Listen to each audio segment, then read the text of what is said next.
Dan salam sejahtera rakan-rakan Menteri, Perdana dan seluruh keluarga kedutaan, rakan-rakan, anak-anak dikasih sekalian. Saya tadi tak nampak, Tansib Bernard baru nampak. Sorry. Terima kasih. Saya memulakan selalu dengan ucapan menteri-menteri yang hadir. Pertama, sudah dapat kenal dan juga tahu bahawa kita kerja ini sebagai satu pasukan. Selalu orang sebut ini tugas dan peranan Perdana Menteri, tapi tidak tepat sebab kalau tidak kerana persiapan awal, Maeda, Matrik, Kementerian Luar, Kedutaan, kemudian dengan menteri-menteri berkenaan, maka kehadiran kita itu tidak akan bermanfaat sepenuhnya. Jadi sebab itu kita kerja sebagai satu pasukan. Dan begitu juga dengan seruan tadi yang Iwan Benedict sebut, dan juga sebelum itu Saudara Ma'asan dan Saudara Zafrul, bahawa kita mahu kerjasama dan kesepakatan semua rakyat negara, cintakan negara, kerana ini kesempatan terbaik untuk kita angkat semula imej, nama Malaysia, pelaburan yang tinggi, pembangunan yang baik untuk kesejahteraan rakyat seluruhnya. Oleh kerana ini kesempatan bulan Ramadan, hari kedua di sini, hari pertama di Malaysia, elok kita peringatkan bahawa tanggungjawab menyempurnakan Ramadan itu diwajibkan seperti mana yang umat terdahulu. Ini penting bagi rakan-rakan mengajar orang Islam, tapi dia bukan Islam. Islam itu dalam Quran itu bila menyebut Ramadan, berbeza kadang-kadang dengan yang sudah dengar sikap yang selalu menunjukkan ketegangan antara satu sama lain, bahawa puasa bulan Ramadan itu diwajibkan seperti mana Allah dilakukan oleh umat terdahulu. Maknanya ada pengiktirafan kepada amalan puasa oleh semua orang yang terdahulu. Ya ayyuhalladzina amanu kutiba alaikumusiyam kama kutiba alal ladzina min qablikum la'allakum tattaqun. Maknanya wajib kamu berpuasa seperti mana umat terdahulu juga berpuasa. Mudah-mudahan kamu bertakwa kepada Allah. Tentunya kaedahnya lain, syarat-syarat lain. Nawaitu itu mestilah ikhlas al-amalillah, kerana keyakinan dan ketakwaan kepada Allah Ta'ala. Mengapa saya katakan ini inklusif? Kerana kita iktiraf amalan-amalan terdahulu. Puasa yang disebut tidak dalam konteks yang negatif. Kamu puasalah umat Islam, wajib berpuasa seperti mana umat terdahulu puasa. Kaedahnya lain, ya, caranya lain, tetapi diterima bahawa amalan ini satu amalan yang baik. Ini macam tazkirah asar. Tapi kita mana manfaatkan ini. Sebab tu saya katakan amalan puasa ini amalan kerohanian. Ulama mengupas ia ini sebagai suatu tarbiyah ruhiyah, pendidikan rohani, supaya diangkat martabat manusia itu, nilai keinsanan dia, dan supaya dia lebih baik, lebih berdisiplin. Tidak siapa yang boleh mengatur, tidak boleh siapa yang boleh menentukan bahawa dia itu betul-betul puasa atau tidak. Itu saya gurau dengan Zafrul, puasa betul-betul. Tetapi yang menilainya kita sendiri, dan tentunya Allah mengetahui, ya. Itu sebab melatih satu disiplin, dan diwajib kepada semua. Tidak ada pengecualian. Kamu alim, kamu profesor, kamu duta besar, ya, kamu boroh kasar, itu diwajibkan ke atas kamu, ya. Mudah-mudahan bertakwa, tingkatkan ketakwaan. Dan bulan Ramadan juga bulan istimewa, bulan turunnya Quran. Dan Quran itu disebut hudan linnas, petunjuk kepada manusia.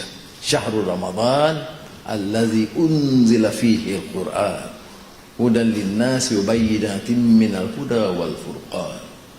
Turunnya Quran itu, sekali lagi, mesejnya juga indah besar sebagai petunjuk kepada manusia. Dan ini berbeda dengan kadang-kadang bila kita bercakap soal Islam, cakap begitu, kita nak gaduh saja, nak bawa permusuhan saja, nak hukum orang saja, ya? Nak kutuk, tak betul.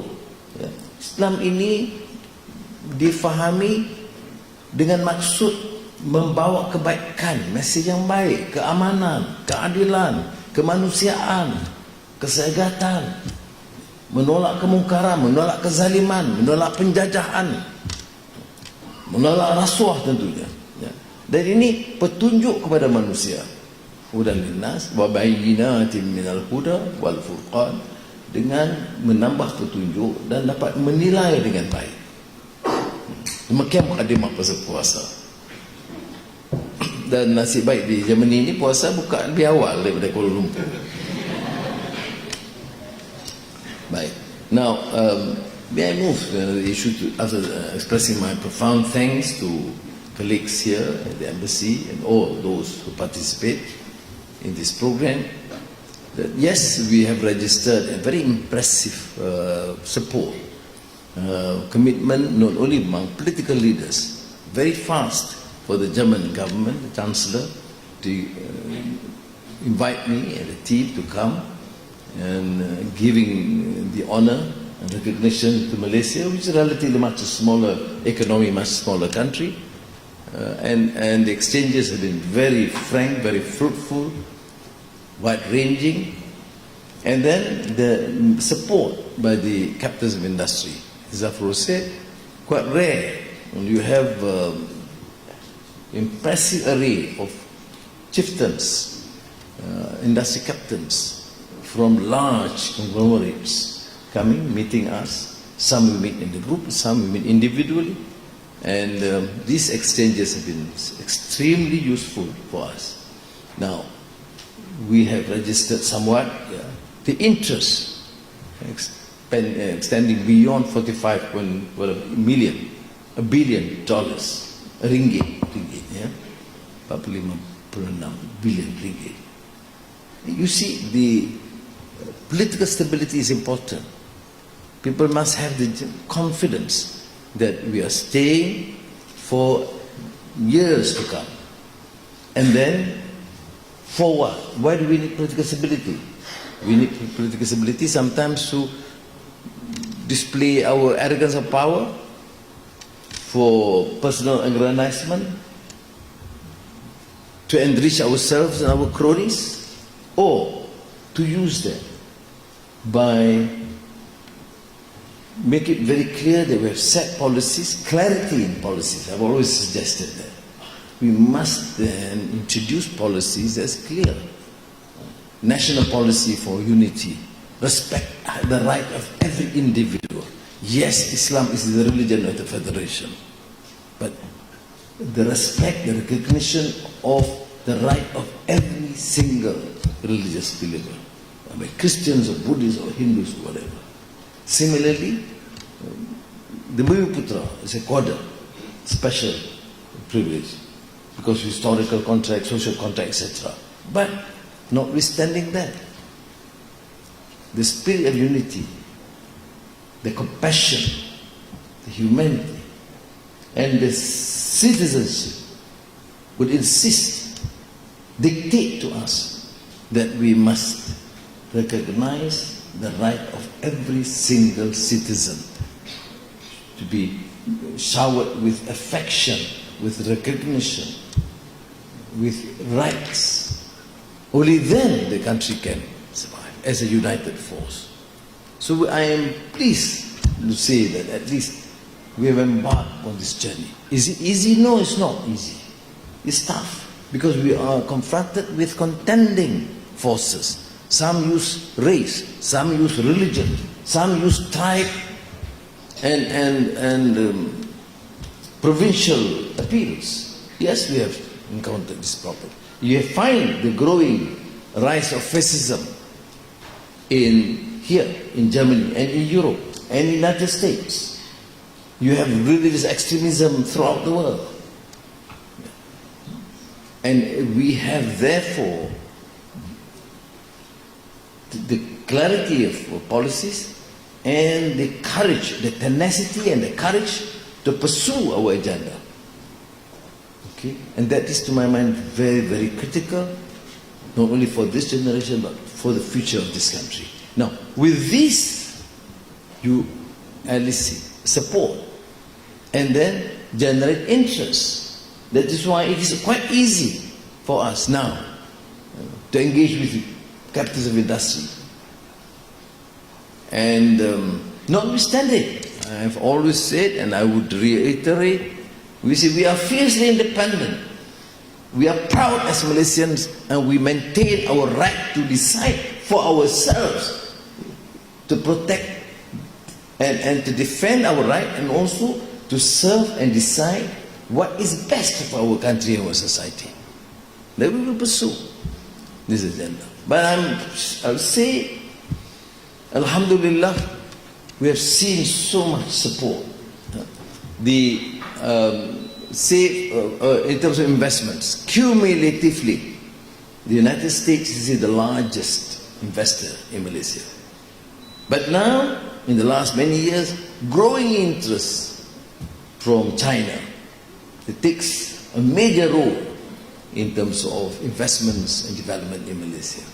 Now Germany has somewhat come forward. They have a long tradition in history of Malaysia, but this renewed interest, we have never seen before, from the president to the foreign minister to MPs from Germany coming visiting Malaysia. But now they're quite aggressive in their foreign policy stance. That's why I choose to respond. Many things we agree, but we choose also to politely disagree. For example, in our relationship to China, most European leaders or United States or even Australia, they tend to ask me why is it that I happen to be very close to China, because to me it's an important neighbor. They invest well, and we don't have problems with them.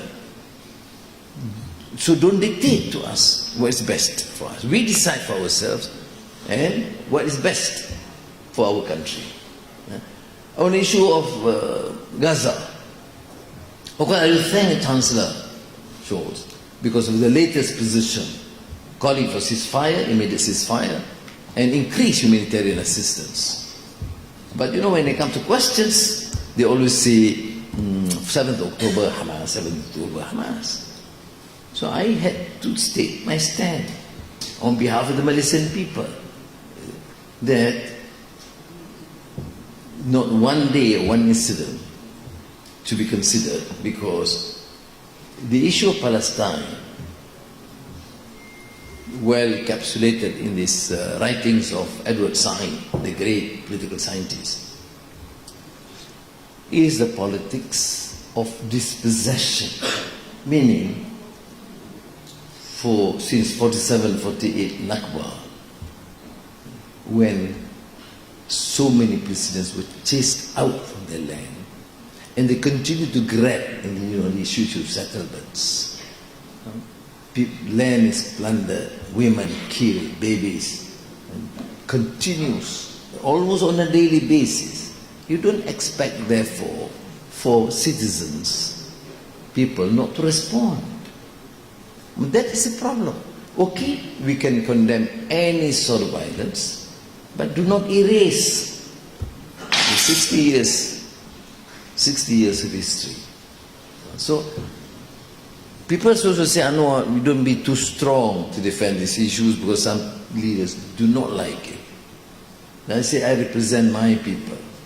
I'm a proud Malaysian. I want to represent Malaysia and serve what is best for Malaysia.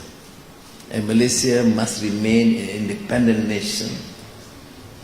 Pragmatic, yes. We may have slight differences with Chancellor, but there are so many things in common, and we want their investment. We also continue to invest here in a smaller way, and we benefit immensely from their education, their technological know-how, and in a series of discussions, we said yes, we should do more, and to follow the appeal by my colleagues just now, make full use of your stay here. Those who are here, almost residents here, initiate more activities, introduce Malaysia, promote tourism, promote investments, whatever you can, because the ambassador is effective, yes, thank you. But then, if we have hundreds here serve as our ambassadors, can you imagine what it means, the impact to the country and the future of our nation? For students, I must appeal to you, do your best, excel in your studies, remain committed to a cause, and in our exchanges with many of the captains of industry, they said, okay, good discipline, good workforce, but sometimes we lack that additional knowledge. We have good engineers, but sometimes in the top notch level, we still lack them. So if some of you need to pursue, to continue, we will of course encourage, and even if you choose to have initial exposure in some additional training, it is important. TVET is one level, of course, but most responses and suggestions have alluded to the fact that we need to further excel in all fields of disciplines, particularly in technology, in IT, in digital transformation, that we have to embark upon very aggressively. So, I'm going to end at that. Terima kasih banyak kepada Duta Besar Wanita ni, dia agresif sikit. Dan tetapi saya ucap terima kasih kerana perjalanan tugas yang besar, amanah untuk menjaga negara kita.